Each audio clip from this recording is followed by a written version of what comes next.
Hey guys, so in this video I want to teach you how to create what's called an antibiogram.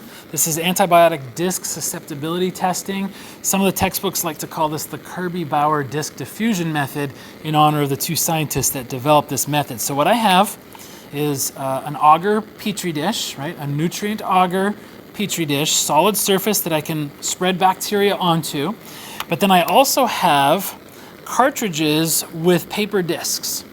And these paper discs are impregnated with antibiotics. Each one is impregnated with a different antibiotic, and I'm going to put those discs directly on top of the lawn of bacteria that I create.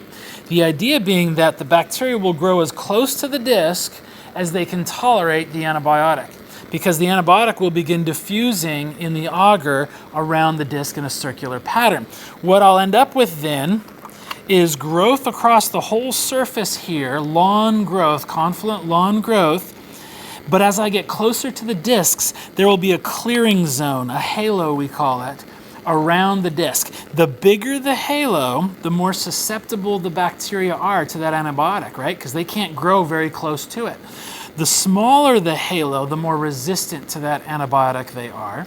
And in another video, or maybe later in this same video, depending on how we edit it, we're going to show you then how to measure those clearing zones and how to interpret the result as either susceptible, intermediate, or resistant for that strain of bacteria and that particular antibiotic. So what antibiotics do I have? Well, in this first one I have ampicillin, and you can see it labeled directly across the surface of the label on the top here. So I have ampicillin we're going to challenge our E. coli with. I have gentamicin, and I did grab these randomly, to be perfectly honest with you. I have ampicillin with a beta-lactamase inhibitor called sulbactam that tries to knock out bacterial resistance. We'll see if it works. And then I have one called piperacillin with another beta-lactamase inhibitor called tazobactam. And in class you're going to learn a whole lot about all four of these antibiotics along with a much longer list. So how exactly do I get the lawn on the petri dish, and then how do I get the discs on top of the lawn? That's what I'm going to show you right now. So let's start with creating a lawn. There are lots of different ways to make a lawn, but the standard method for antibiotic disc susceptibility testing is to use a sterile cotton swab. And I took this out of a package. This is sterile. And then a broth of your bacteria that's been properly diluted out. And I haven't gone to the trouble of diluting this one out because it's a demonstration, but it needs to be diluted to a very specific turbidity or cell density. What I'm going to do is work within the safety zone of my flame.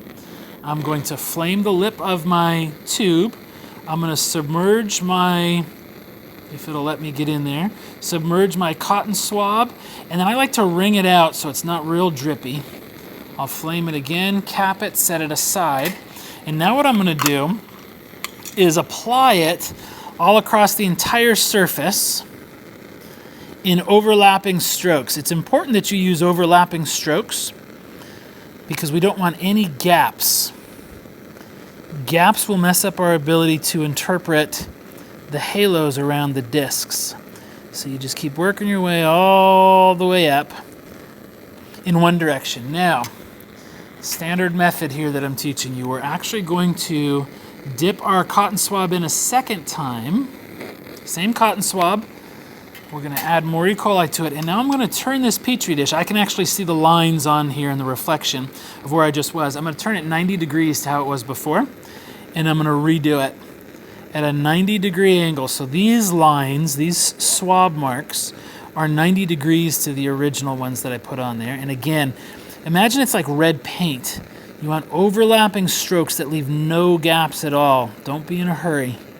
Overlapping strokes, no gaps at all. You will regret gaps. And then we're going to do it a third time, and we're going to go 45 degrees. So these lines will be 45 degrees to both of the other two sets of lines. Doing all this work in the safety zone of the flame. I'm going to look at this, get it lined up. I can see in the reflection the two perpendicular sets of lines that I just did. And now I'm going to do a third set. Overlapping very carefully. Like I said, imagine it's red paint and you don't want to see anything underneath. You're trying to really thoroughly cover it. Work your way up, up, up. all the way to the top, and then you want to run your swab around the edges to fill in any gaps that were created on the edges. You're going to throw your cotton swab away, make sure it gets autoclaved properly. We're going to put our lid on it, and now we're going to let it sit for a couple of minutes. And while that absorbs, so there's no extra drippy liquid, I'm going to add my antibiotic discs to my disc dispenser. And there's a variety of disc dispensers out there. You have to match the type of disc cartridge that you use to the type of dispenser.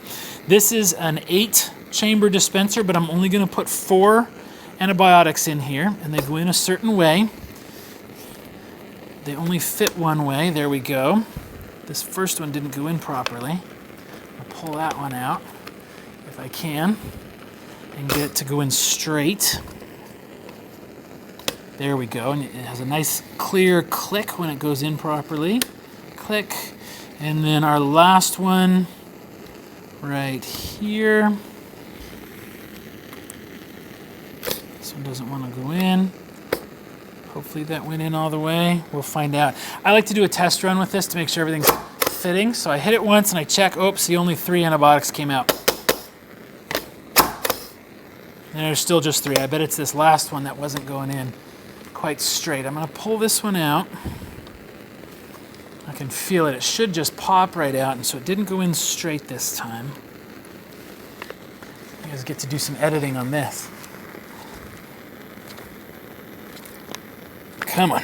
There we go. I'm going to put it in a different chamber and see if it fits a little better. There we go. Okay. Still only 3. Still only 3. It doesn't like one of these. Which one doesn't it like? All 4. There we go. Okay, so they're all coming out. So now that I've tested it and I can see that they're all coming out properly, what I'm going to do is remove the lid. I'm going to set the dispenser right on top and give it a good firm press. If you take a look, you can see all 4 of my antibiotics on there. I'm going to take a sterile loop and make sure these are all nice and flat on the surface. And what will happen is the bacteria that I swabbed on there will try to grow when I incubate this overnight. But at the same time, the antibiotic is now diffusing outward, creating a kind of an invisible halo, and will only get bacteria growing as close to the disc as they can tolerate. And I will show you those results later in this video or in the next video. Thanks, guys.